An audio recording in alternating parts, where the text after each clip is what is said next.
Deseo que la paz de Dios sea con todos ustedes y que estén recibiendo en sus vidas amplias bendiciones de parte de nuestro Dios. Bienvenidos al curso de Introducción a la Teología Evangélica. En esta ocasión vamos a ver nuestra lección número 16, gracias a Dios, que tiene que ver con la labor de la teología, la labor teológica, y en esta ocasión vamos a hablar acerca del servicio. ¿Qué es lo que hay que hacer, realizar y llevar a cabo en la labor teológica? Bueno, ya hablamos de la oración, hablamos del estudio en lecciones pasadas. Hoy vamos a hablar acerca de el servicio, que sería nuestro tercer elemento dentro de la labor teológica. ¿Qué hace un teólogo? ¿Qué realiza un teólogo? ¿Qué lleva a cabo la teología? Bueno, el servicio. La teología es un ministerio, ya lo habíamos dicho. Es un área de servicio, es una manera de servir a la comunidad de fe. Servir es un querer, obrar y hacer en el que una persona actúa, no conforme a sus propios fines o planes, sino teniendo su finalidad en otra persona y con arreglo a la necesidad, disposición y dirección de otros. Es decir, servir es ponerse a disposición de otros para que ellos crezcan, para que ellos avancen, para que ellos se realicen. El teólogo debe entender entonces que si su meta es el servicio, si su meta es servir a los demás, no puede pensar que la labor teológica, que la oración y que el estudio sirvan exclusivamente o preferentemente para su propio crecimiento personal, porque hay quienes pueden pensar esto. Bueno, yo voy a ser teólogo porque me interesa mi propio desarrollo o mi propio crecimiento. De alguna manera esto es válido, pero el teólogo debe entender que la meta o el objetivo de su trabajo es servir a que otros o para que otros crezcan, para que otros sean edificados, para que otros sean desarrollados. Como dijo el apóstol Pablo en uno de sus escritos, en la carta a los Efesios, es para la edificación del cuerpo de Cristo, para que las personas creyentes sean plenamente desarrolladas para su propio servicio. Muy bien, entonces ya vimos que es servir. Ahora, servir también es un acto en cuya libertad es un acto cuya libertad está limitada y determinada por la libertad de otra persona. Un acto cuya gloria llega a ser cada vez mayor hasta el punto de que quien lo hace no se preocupa de su propia gloria, sino de la gloria del otro. Y esto es realmente el servicio. De tal forma que quien sirve no pretende robar un escenario o ser la persona que más se ve dentro de ese escenario, porque no pretende tener la gloria él, sino busca que el otro tenga la gloria. Ahora, ese otro del que hablamos no es solamente el prójimo a quien servimos, sino es Dios a quien servimos a través del prójimo. Cuando nosotros servimos al prójimo, para que el prójimo, nuestro hermano, perciba, disfrute o tenga esa gloria en su vida, entonces estamos al mismo tiempo dando gloria a Dios, quien es el que nos llamó a este ministerio, a este servicio. Bueno, no hay mejor descripción de la libertad y del honor de la acción del teólogo que la notable imagen que se encuentra en el Salmo 123. Así como los ojos de los sirvientes están pendientes de la mano de su señor y los ojos de una sirviente están pendientes del rostro de su señora, así también nuestros ojos miran al Señor nuestro Dios, esperando que Él tenga misericordia de nosotros. Nosotros servimos a Dios. Acerca del carácter de la labor teológica como servicio, es que se trata de una labor que no se puede cultivar con fines propios, a diferencia de la manera en que se cultiva el arte por el arte. Si nosotros pensamos en un pintor que pinta su cuadro, que realiza una obra artística, monumental, bueno, esta persona está pensando en realizar un cuadro, una pintura que me permita a mí expresar lo que soy o lo que siento, lo que estoy viviendo, pero al mismo tiempo también pretende que esa obra que va a ser expuesta ante los demás pues sea una obra que reciba reconocimiento, que sea atractiva, que reciba aplausos de las personas. Pero acerca del carácter de la teología no podemos pensar en el servicio de esa misma manera. No se trata de esto. En la teología no se busca nuestro propio reconocimiento, ni el aplauso, ni la gloria. En la teología se busca el reconocimiento de Dios, la gloria de Dios, ¿verdad? Y la gloria para Dios. Entonces no se busca, como en el caso del artista, un asunto de buscar gloria personal. La teología, como investigación acerca de los personajes y acontecimientos luminosos y oscuros y crepusculares de la historia de la Iglesia, es una ciencia sumamente emotiva en todos sus puntos, incluso desde el punto de vista puramente profano.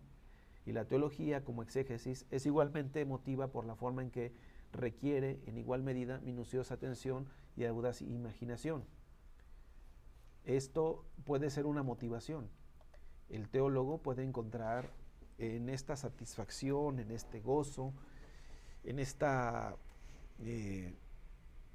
emoción de estudiar, de analizar, de profundizar, puede encontrar en ello una motivación muy grande para realizar su labor de estudio o incluso de la oración. Pero la pregunta que debemos hacernos es si esa motivación es o debe ser la genuina motivación de un teólogo. Y entonces caemos en cuenta que no. La verdadera o la auténtica motivación que debería de estar en el corazón de una persona que busca servir a Dios por medio de esta labor tan noble, de esta ciencia gozosa, sencilla, la motivación más profunda debe ser el servicio al otro. Ahora, esta investigación, como todas las investigaciones, puede ser como que, decíamos en algún otro momento, como quien se introduce en una selva, por ejemplo, incursiona en ella y hace una exploración. Bueno, a cada paso que da se va gozando y va disfrutando, siente una adrenalina, hay una emoción, hay un gozo, hay un placer, pero esto es, en la teología esto es algo profano, porque estamos tocando un terreno que es sagrado, estamos inmiscuyéndonos en un terreno que es misterio para nosotros. Es como introducirnos en un templo y profanarlo. Claro, causa una gran emoción, produce un gran placer, una gran inquietud. Es más, alguien podría gloriarse de haber entrado en un territorio sagrado sin que haya sufrido consecuencias por ello. Pero en el caso del teólogo no puede ser así. En el caso del teólogo tenemos que entender que estamos metiéndonos en un terreno sagrado, en un territorio que es santo, y como Dios le dijo a Moisés, Moisés, quita los zapatos de tus pies porque el lugar que estás pisando es santo. Y la tarea teológica es pisar lugar santo, es pisar un territorio santo. Ahora, en la experiencia personal, yo he observado a muchas personas que se dedican a la teología y que hablan emocionados, que hablan fascinados de estos asuntos de la teología, pero a veces da la impresión de que es alguien que se introdujo en el templo sagrado y que vio los tesoros que habían en el templo y que conoció los lugares sagrados que habían dentro de ese santuario y que ahora viene y revela todo aquello con una gran fascinación como el gran descubridor, pero al mismo tiempo es como que el gran profanador. Y su meta no es el servicio, sino la profanación. Su meta al hacer eso no es como la actitud que decíamos del Salmo 123, como los siervos están atentos a las manos de su amo y su amo le dice, ven, su amo le dice, hey, ve allá, su amo le dice, hey, limpia, está atento a las manos de su Señor. Así están atentos nuestros ojos a las manos del Señor, a su provisión, a su providencia. Pero muchos teólogos han caído Y debo reconocerlo que es una gran tentación de caer en ese exceso, de querer hablar de los misterios de Dios y de lo sagrado, de los asuntos sagrados de Dios. Pero lo hace uno desde un ámbito profano. Dios nos libre de profanar su santo nombre. Como decíamos cuando hablamos de la tentación, muchos teólogos caemos en la tentación de tomar el nombre de Dios en vano. Este tercer mandamiento que dice: no tomarás el nombre de Jehová tu Dios en vano, porque no dará por inocente Jehová al que tomare su nombre en vano. No podemos profanar su nombre, no podemos profanarlo. Y la teología lleva ya en su propia denominación el nombre de Dios. Es Teo, que es Dios, y Logos, tratado acerca de Dios. Ahora, cuando tratamos acerca de Dios, necesariamente tenemos que caer en una pregunta que muy pocas veces la teología se hace. Y es esta: ¿con qué finalidad? La teología es una empresa en cuya realización se olvida demasiado fácilmente esta pregunta: ¿con qué finalidad estudio? ¿Es un mero placer? ¿Es un mero hobby? ¿Es algo que a mí me gusta y por eso lo hago? ¿O tiene como meta el servicio? Y la meta debe ser esa, el servicio. El servicio de Dios y el servicio del hombre constituyen el sentido, el horizonte y la meta de la labor teológica. Esta meta no es una gnosis que flote en el aire y que de hecho sirva únicamente para placer intelectual y estético del teólogo. No es una gnosis tipo especulativo y mitológico. No es gnosis. Los gnósticos presumían o presuntamente hablaban de que ellos habían recibido un conocimiento especial. Y cierto, una tentación del teólogo es convertirse en un gnóstico. Alguien que cree que a diferencia de los demás y a diferencia del resto de la gente, tiene un conocimiento especial. Y a veces se cree de una manera un tanto ingenua que ese conocimiento especial es lo que nos da una mejor relación o que nos da una mejor posición. Cuando lo cierto es que un conocimiento especial implica una responsabilidad especial y conlleva una responsabilidad muy especial, y esta responsabilidad tiene que ver con el servicio, tiene que ver directamente con la pregunta, ¿verdad? ¿Qué utilidad o para qué es este conocimiento? Y no podemos caer en una posición gnóstica. La teología, puesto que está llamada a servir, no tiene que reinar, tiene que estar al servicio no solo de Dios en su palabra, como el Señor que es del mundo y de la comunidad, sino también al servicio del hombre, amado por Dios e interpelado por su palabra, por la palabra de Dios. Un teólogo no puede comportarse como quien pretende saberlo todo o como quien trata de brillar más que todos los miembros de la comunidad, que sean menos eruditos y estén peor informados acerca del Evangelio. La teología no puede jactarse en comparación con los logros alcanzados por otras personas doctas e informadas, y menos que nada en comparación con otros teólogos. Yo digo que si llegáramos a un absurdo en la teología, sería darle premios a los teólogos como se dan premios a los investigadores científicos, ¿no? Como existen en el mundo diversos momentos en los que se les da un premio, pues, al investigador, al escritor, y se les llama de maneras muy diversas. Entonces se da un reconocimiento porque hizo una gran investigación y aportó esto como un conocimiento muy útil a la humanidad.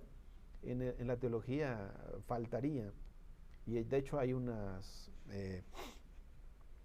algunos movimientos evangélicos que ya han hecho esto, que hacen como un concurso y hacen un reconocimiento, como un premio, así como darle el Oscar a un pastor o a un teólogo, y se ha caído en ese exceso del reconocimiento y del culto a la figura humana y a la labor humana. Entonces, y esto es porque algunos se comportan así, como quienes lo saben todo, como quienes lo tienen todo bajo su dominio. ¿Cuáles son las consecuencias si el sentido de la labor teológica es el del prestar servicio a la palabra divina? ¿Cuáles serían las consecuencias? Bueno, si la labor teológica presta su servicio a la palabra divina, entonces las consecuencias son estas. El servicio especial de la teología que presta a la palabra de Dios debe distinguirse, no obstante, de otras acciones por las cuales la comunidad sirve a su Señor. Con respecto a la predicación, la enseñanza y la labor pastoral, que no son, al menos directamente, incumbencia suya, la teología debe plantear la cuestión acerca de la verdad. Esta es la consecuencia primera, la cuestión acerca de la verdad. Bueno, esta verdad, por supuesto, no necesitamos o no debemos comprenderla en conceptos griegos. El concepto griego de verdad es un concepto de relativizado. ¿Qué es la verdad? Aquello que se corresponde, que es congruente la idea con la realidad. Entonces, cuando esto es congruente, ahí se establece verdad. Pero esta verdad tiende a ser relativa. ¿Por qué? Porque siempre la verdad se establece en relación con algo, ¿verdad? Este es más alto y este es alto y este es bajo de estatura. Ahora, ¿cómo digo que este es bajo, que este es alto? En relación a este. Y ¿cómo digo que este es bajo? En relación a este. Ahora, quitamos a este y diríamos, ¿este es alto o es bajo? Para saber esa verdad necesito la relación. Bueno, así se establecen las verdades. Y el asunto de la verdad en la Biblia no tendría que ver con la relativización de las cosas, porque si hay un punto de referencia para establecer la verdad, primero es la palabra de Dios, pero no como conocimiento o no como contenido intelectual, sino como revelación. Es decir, la verdad se establece en función de Dios, de su obra y de sus propósitos. Entonces, algo que debe plantear la teología como primera tarea es la cuestión acerca de la verdad. Aunque el teólogo no es alguien que enseña, no es un pastor ni es un predicador, pero el teólogo aporta los elementos de verdad y las cuestiones acerca de la verdad para que el predicador, el que enseña y el que es pastor se fundamenten, se establezcan y tengan también un campo fértil del cual tomar y del cual alimentar sus propios ministerios. Bueno, entonces ese es el primer beneficio. Además, la comunidad, en todo lo que hace o no hace, dice o no dice, puede estar socavando con demasiada ligereza el principio de que ella ha sido llamada a proclamar al mundo la palabra de Dios y de no dejar que penetre en la comunidad ninguna otra palabra que circule por el mundo. Esta cuestión de la verdad también tiene que ver no nada más con lo que yo aporto al que enseña, al que predica, al pastor que guía a la iglesia, sino también es una cuestión de estar vigilante de que no se introduzca en la comunidad enseñanzas o elementos que pudieran trastornar su fe y que pudieran desviar a la comunidad, ¿verdad?, en dirección a otras voces que no sean la voz de Dios. Porque ¿cómo identifico la voz de Dios y cómo sé que esto que está circulando aquí realmente es de Dios y proviene de Dios? Alguien tiene que hacer ese juicio y ese discernimiento y sustentado en la verdad bíblica, en la verdad de la revelación. Entonces, una área más del servicio que realiza el teólogo, decíamos, una es la cuestión acerca de la verdad que se aporta para el predicador, para el que enseña y para el pastor. Pero por el otro lado es el elemento de verdad que se aporta a la comunidad como para cuidar que la comunidad no vaya guiándose o dirigiéndose hacia una voz distinta, que no sea la palabra de Dios. Entonces, la comunidad está en el mundo y como tal está expuesta a muchas otras voces.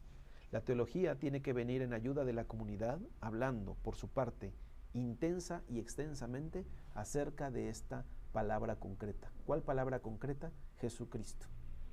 La proclamación de la Iglesia, cuando se realiza debidamente, debe seguir la dirección que va de lo alto a lo bajo, de la resplandeciente vida de Dios a la oscuridad y semioscuridad de la vida individual y colectiva de la humanidad. Entonces, otro elemento que va a aportar la teología es el elemento de verdad para la proclamación de la Iglesia. ¿Cómo sabe la Iglesia que está proclamando debidamente, que está haciéndolo bajo la dirección de Dios y que está haciéndolo en la dirección correcta? Bueno, la teología, una de sus funciones es precisamente contribuir para que la Iglesia proclame esa verdad. Hay que recordar lo que decíamos en la clase pasada, el establecimiento del puente. ¿Ok? Yo, Iglesia, me tocó vivir un tiempo, me tocó vivir una circunstancia específica y necesito tanto conocer mi propia condición como Iglesia, como la condición del mundo en el que vivo para establecer ese puente. Y entonces proclamar de manera real, apegada a la verdad de Dios, para que esta verdad sea luz en esta oscuridad, para que esta luz resplandezca tanto de manera individual como de forma colectiva en la humanidad. Entonces esa es la labor teológica. Su servicio consiste en la cuestión acerca de la verdad. La proclamación eclesial puede sufrir en un punto de excesiva multilateralidad y de insanas aplicaciones, y en otro punto puede sufrir la unilateralidad igualmente insana y de estrechez en cuanto a su temática. En un punto puede sufrir la debilitación liberal y la dispersión, y en otro punto de esclerosis y cerrazón confesionalista y quizás también biblicista o liturgista. Los excesos. La proclamación no solamente es una cuestión de apegarse a la verdad. Si algo tiene que hacer la teología es trabajar en la verdad en el sentido de una ortodoxia, es decir, de una línea correcta que nos conecte con la verdad bíblica. Ahora, esta proclamación de la Iglesia a veces se ve invadida de lo que le llamaríamos la herejía, porque la palabra herejía significa desviación, y la desviación puede darse hacia la apertura o hacia la cerrazón. Es decir, la Iglesia entiende que está en medio de un mundo al que debe proclamarle el Evangelio y sabe que debe tener cierta apertura. Entonces su apertura es tal, ¿verdad?, que diluye la verdad del Evangelio. Y esto es algo que ha pasado en los últimos tiempos con ese deseo ferviente de la Iglesia de traer almas, de ganar gente, de tener llenas las iglesias, que ha caído en una predicación ligera, light, comercial, ¿verdad? Tiene que ver más con los eslogans, con hacerle amables a todos el mensaje, de ofrecerles mayor comodidad, y no tiene que ver con el apego a la verdad. ¿Hasta dónde se está apegando a la verdad y hasta dónde está siendo demasiado abierta como para diluir el mensaje? La teología tiene que estar pendiente de que eso no suceda. Pero por el otro lado está la estrechez, la cerrazón, de que en esta idea de la proclamación hacia el mundo, la Iglesia, en lugar de presentar un mensaje abierto que pueda ser recibido sin diluirse, por supuesto, la Iglesia pretende que su verdad sea la misma verdad que funcionó en antaño, en una sociedad antigua.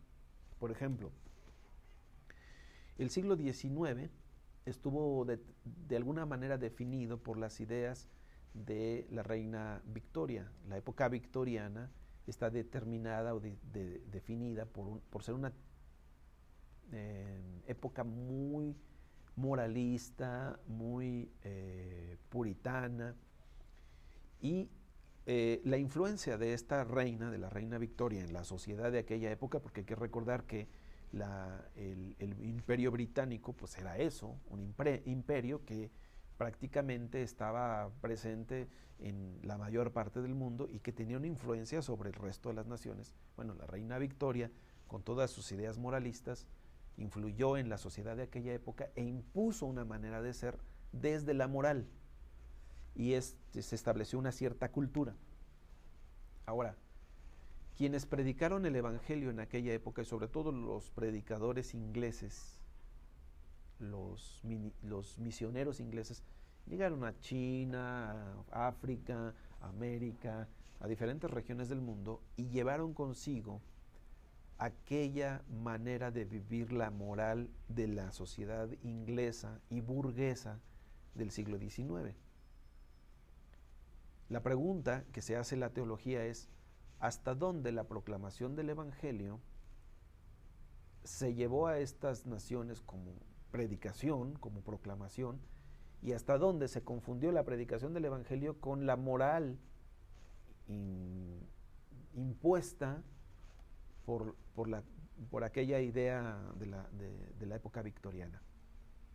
¿Hasta dónde es predicación del evangelio y hasta dónde es la proliferación de una manera o de una forma de ser cultural? Bueno, esa es una pregunta que nos tenemos que hacer. Pero el asunto es que muchas iglesias de aquella época siguieron manteniendo ese concepto de moral, que aquí tengo que aclarar algo. Ese concepto de moral no se fundamenta específicamente en la verdad bíblica, sino en muchos prejuicios de la época. Y estos prejuicios fueron predicados, estos prejuicios morales fueron predicados como la verdad de la palabra de Dios, y se confundieron.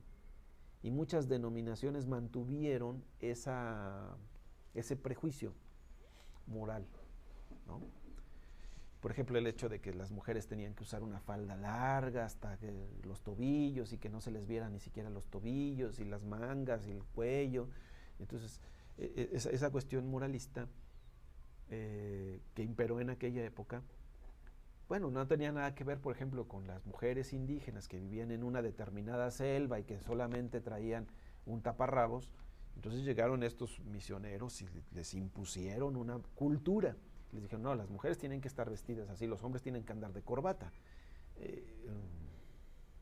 ¿Cómo es posible que esto sea?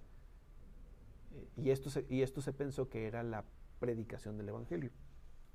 Por ejemplo, si uno ve ciertas denominaciones como los Testigos de Jehová o como, por ejemplo, los mormones, tienen mucho de esto porque son movimientos que se originaron en el siglo XIX. Entonces puede uno identificar perfectamente un testigo de Jehová porque él, cuando anda proclamando, trae corbata, trae un portafolios, la mujer trae una falda larga, trae su sombrilla tipo Mary Poppins, y que son todavía recuerdos del siglo XIX, y que creen que eso es la moralidad cristiana. Entonces, parece ser que eso es su proclamación. Ahora, esa cerrazón confesionalista, biblicista y a veces litúrgica, ¿hasta dónde es razón y hasta dónde es algo que debe mantenerse como parte esencial de la predicación y de la vida de la iglesia?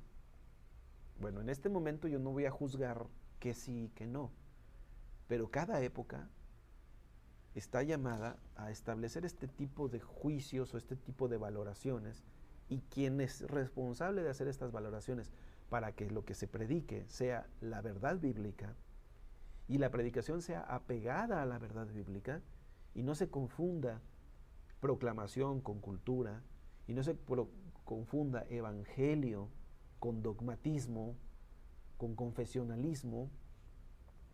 Entonces ahí es donde entra la labor del teólogo, como una labor que busca el apego a la verdad. Bueno, puesto que la teología ha de prestar servicio a la palabra de Dios mediante sus preguntas críticas y su actuación sin temor y sin favoritismo, se hallará siempre en cierta tensión saludable con el curso y la dirección de la existencia eclesial. Tenemos que trabajar por la ortodoxia, pero no la ortodoxia cultural, sino la ortodoxia de la revelación. Podría servir de facto Y este es como una respuesta a otra pregunta que es la siguiente. Muy bien, la teología sirve a la iglesia. Estamos hablando de un servicio que presta dentro de los muros de la iglesia, pero la pregunta es, ahora, ¿la teología solamente se debe circunscribir o se va a circunscribir a ese ámbito interno de la iglesia o tendrá que realizar una función fuera de la iglesia en un ámbito más amplio? Bueno, es muy complicado definirla, pero sí podríamos decir que la teología podría servir de hecho o de facto como un recordatorio de que algo como la obra y la palabra de Dios sea motivo digno de consideración, completamente aparte de todo lo que los hombres quieren, hacen, piensan y reconocen. Y aparte de tales actividades humanas y en contraste con las mismas. La obra y la palabra de Dios podrían funcionar entonces como un límite, un fundamento y una meta, como una motivación y una mitigación para todo ello. O sea, la teología tiene que cumplir con una función proclamadora, la proclamación del Evangelio, pero también con una función profética, que es la denuncia y el anuncio. La denuncia del pecado y de la injusticia en el mundo, pero también con el anuncio de las cosas que Dios quiere hacer y que está por hacer, y de la esperanza que se tiene en la venida de Cristo Jesús. Que no es solamente un anuncio hacia adentro de la iglesia, sino que debe ser un anuncio y una proclamación que se debe dar a todo el mundo. Muy bien, hasta aquí con el estudio de la Biblia, el estudio como tarea teológica. Recordemos entonces, el servicio como tarea teológica. ¿Qué es el servicio como tarea teológica? Hay que recordar que la teología es un ministerio más en la iglesia. Segundo, que este ministerio tiene que ver con servir a Dios a través del servicio a los hombres. Que este servicio a los hombres es un servicio que se da por toda la vida y es para toda la vida. Y que en este servicio el teólogo no puede buscar su propia gloria ni su propia honra, ni debe hacerlo, sino debe honrar y glorificar a aquel quien lo llamó a servir. La teología al servicio de los hombres no puede ser la reina, ni la mandamás, ni la tirana, ni la señora gruñona que siempre está diciendo lo que los demás deben hacer, sino debe estar ahí, dispuesta para que la llamen y sirva como fundamento y como búsqueda de la verdad. La teología entonces, en esa búsqueda de la verdad y ese servicio a la verdad, sirve en varios ámbitos dentro de la iglesia. Sirve a la predicación, sirve a la enseñanza y sirve a la labor pastoral. Y en un ámbito de lo que la iglesia hace en el mundo como testigo del Evangelio, la teología sirve a la proclamación, cuidando que la proclamación evangélica sea apegada a la verdad y que no esté en los extremos de la apertura total y ir sin reflexión, o de la cerrazón total también sin reflexión. Cuidar a la iglesia tanto del fanatismo como de la liberalidad o del libertinaje en la fe. Y en ese servicio que presta la teología a la proclamación, ella es como la salvaguarda de la verdad y del seguimiento de la ortodoxia, que es la correcta línea por la que la iglesia debe de ir. Y finalmente, la teología también puede servir al mundo en su labor de servir como un punto desde el cual se denuncia y se anuncia acerca de la voluntad de Dios para dirigir la vida de los hombres. Bueno, pues yo espero que en nuestra labor como teólogos seamos fieles a estas comisiones y que ofrezcamos nuestra vida en servicio a Dios, haciendo su voluntad, y que seamos hallados fieles, como dijo el apóstol Pablo, como obreros que no tienen de qué avergonzarse y que usan bien la palabra de verdad. Que Dios los bendiga.